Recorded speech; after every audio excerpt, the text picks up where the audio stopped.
3 of this Life Renovation course on stress busters. And we've been exploring this idea of the tension that can exist between pressure and stress, and how if we don't learn to handle that tension well, the pressure we're under will turn itself into negative stress. And we've learned that there's 2 types of stress. There's good stress and there's bad stress. So there's eustress, which is positive and creates good outcomes for us. And of course there's distress, which is where stress becomes dangerous to us. And we hear a lot about stress management in that area. Well, the idea behind this Life Renovation course is to take that stress management a step further and just dial it back a bit and look at how we can stop the pressure from creating stress. And as Dr. John Tickell says in his book, he talks about secrets of long-lasting people, 10 secrets, and he talks about this idea of stress. And we learned in the past couple of sessions that he talks about what's out there is pressure, and that stress is an internal phenomenon. So we've got to understand that, and so the goal here with this Life Renovation course is not so much on just managing stress, but more on managing pressure and stopping it from turning into negative stress in our lives. In this session, we're going to be learning how to respond to pressure. I think it's really important because understanding the responses that lead us from pressure to stress are really important in taking us into what we need to be able to do and to make this transition a good one and a positive one where we're not stressed out all the time. I mean, life is just insane. I don't think we've ever seen a season globally where life feels so pressured. And I think that it's really important that we learn the art of managing the pressure and the tension between pressure and stress. So I don't know whether you've had the experience of where you react to frustrations and how you react to frustrations, but I've gone to bed at night and you just hear that little zzz, and that is frustrating. Because some people say, never let little things bother you, but they've obviously never spent a night in a bedroom with a mosquito, because there's nothing like hearing that sound. You're trying to sleep, and you just hear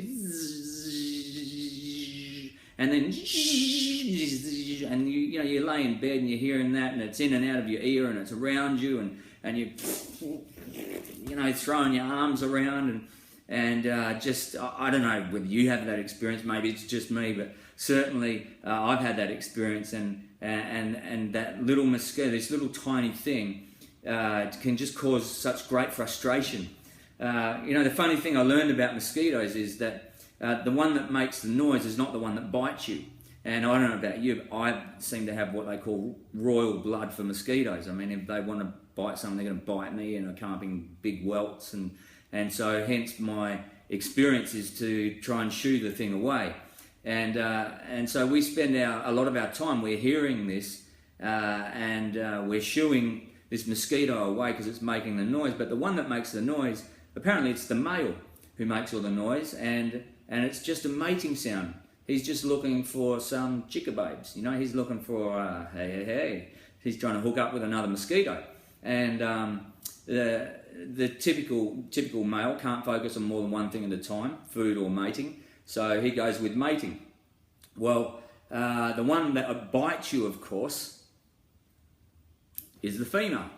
And I'm not making this up, true. And she makes no noise at all. She just quietly sneaks up on you and sucks the life out of you. And so when you're laying in bed at night, this is the moral of the story, when you're laying in bed at night and you hear that sound, even with the ear dive, you can just roll over and go back to sleep, because that's just a male and he's not going to harm you. However, if you hear nothing, think about that. Start chewing. Some of us, we get frustrated with the mosquito, but really, it's not a lot It's just a little thing, but it can cause such a big problem. You know, it's amazing in life how little things can get to you. And it's amazing how 15 or 5 minor frustrations can add up to one big bad attitude by the end of the day. Frustrations come in 4 varieties. So we're going to give you 4 varieties of frustrations. Firstly, interruptions. Our best plans are often interrupted. Intrusions on our schedule or plan, unexpected visitors, phone calls, emails, IMs, whatever, deadlines to meet, things requiring our time that were unexpected, they can really frustrate us. So interruptions can frustrate us. Secondly, inconveniences. Inconveniences can frustrate us. Interruptions are usually people, where inconveniences are usually situations involving things that are out of our control. Computer crash, photocopier breakdown, stuck in traffic, can't find a car park, can't find what you need when you need it, trying to get out the door. Inconveniences, just one thing after another. You think you're on schedule and all of a sudden you're behind schedule. Inconveniences. So those things can cause great frustrations. Interruptions, inconveniences. Thirdly, irritations. Irritations are the little things that are beyond our control. Irritations tend to bring out either the best or the beast in us. It's the little things that can annoy us. We can sit on a mountain but not on a tack. It's so easy in life to allow the little things to annoy us, and I know that every person I know that I speak with, that I spend time with, has got little things that frustrate them in one way or another. We all have our nuances and the little things that can really cause great frustration to us. So the fourth area is inactivity. Forced to wait in lines. You can go shopping and you're forced to wait in a line. Anywhere where I'm forced to wait in a line, I don't like it. In offices, in traffic, in elevators, wherever it is, I don't like waiting in lines. There's a well-known proverb, an ancient proverb, and it says it's not good to be hasty and miss the way. How many times in life have we done something in anger or in haste and then regretted it later? Most of us, the truth is, suffer from hurry sickness. It's the disease of our generations.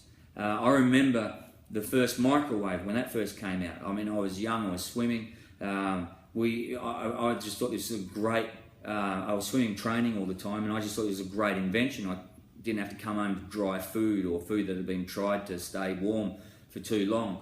I remember we put water in there and it boiled in a minute and a half. A cup of water probably would have boiled faster in a kettle, but that doesn't matter. It was just amazing to put this cup in a thing. And now, what I thought was an amazingly fast, brilliant invention, now I spend a lot of my life in front of that same invention going, hurry up, come on, heat my food up. Now you might be saying, well, no, I don't have hurry disease, I'm more relaxed, Well, okay. You're driving a vehicle, you come up to a set of stoplights, they're red and there's 2 cars and you're choosing which one to go behind, and you're calculating how fast you think they'll go. But brain's an amazing thing. You can calculate all this at once. So you're looking at the 2 vehicles, you're calculating which vehicle looks like it will go faster. Then you're asking what kind of car it is. Then you're looking into the vehicle to see who's driving it, because it might be a faster car, but it might be somebody who's not going to be prepared to use that speed. And then you're evaluating this the whole time while you're pulling up behind which car. What colour is important too, because red cars go always couple of kilometres faster than any other vehicle. So, you're calculating all this, is going through our minds as we come up behind, and then we choose which car we're going to go behind, and hopefully we got behind the right one and we take off first. That's hurry disease. Right there. Oh, no, I don't have that. Oh, okay.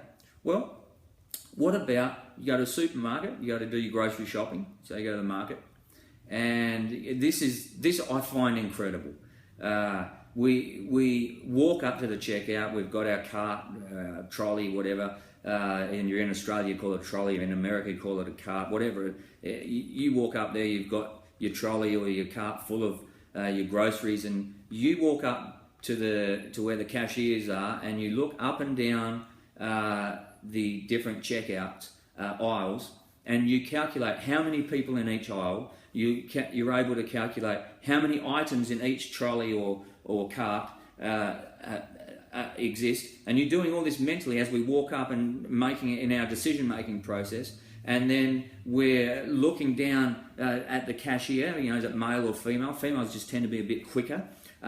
You've got to watch out for that trainee badge. The trainee badge, that's a problem. So you're calculating that, because the trainee, they can take, forever. But, we calculate all this stuff, how many items, how many people, what the cashier is, and then we choose our line, the cashier line that we're going to be in, the checkout line, and then the whole time we're looking at the other ones to see, just in case they're going quicker. I mean, if I'm with my wife, I tell her to take one and I take the other one, and then I'll jump across if hers is moving faster. And then, we hope we got the right one, and then, we got the wrong one.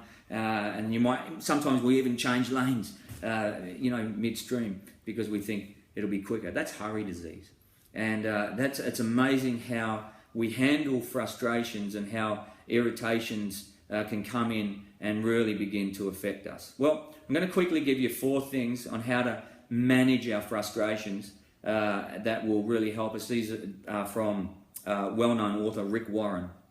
And he says this, he says, the 4 keys in learning to manage frustrations are this. Number 1, don't resist it. Don't overreact or blow up. So don't resist it. Number 2, don't resent it.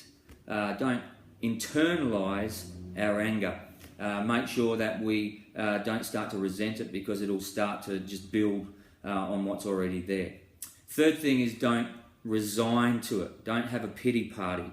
Don't just give in and just start having a pity party. Every time you're talking to somebody, just giving them a history lesson of something that's happened to you. So don't internalize it. Don't have a pity party. So don't resist it. Don't resent it. Don't resign to it. And fourthly, he says, do reduce it. Put the frustration into proper perspective. Treat it as insignificant. It's just a minor setback. It's no big deal. It's part of life.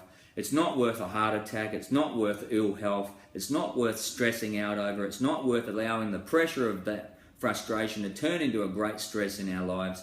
And he has 2 rules, and this is what he says. The 2 rules for frustration management are: rule number 1, don't sweat the small stuff. Rule number 2, realize it's all small stuff. Well, you're going to have a facilitator spend some time with you now and talk with you about some of the things that you might be able to discuss, and some of the things you might be able to do some stories you might be able to tell, and maybe talk some of these points through and see how you can maybe apply these to your life. Have a great discussion with your facilitator, and we'll see you again next time for part 4 of Stress Busters.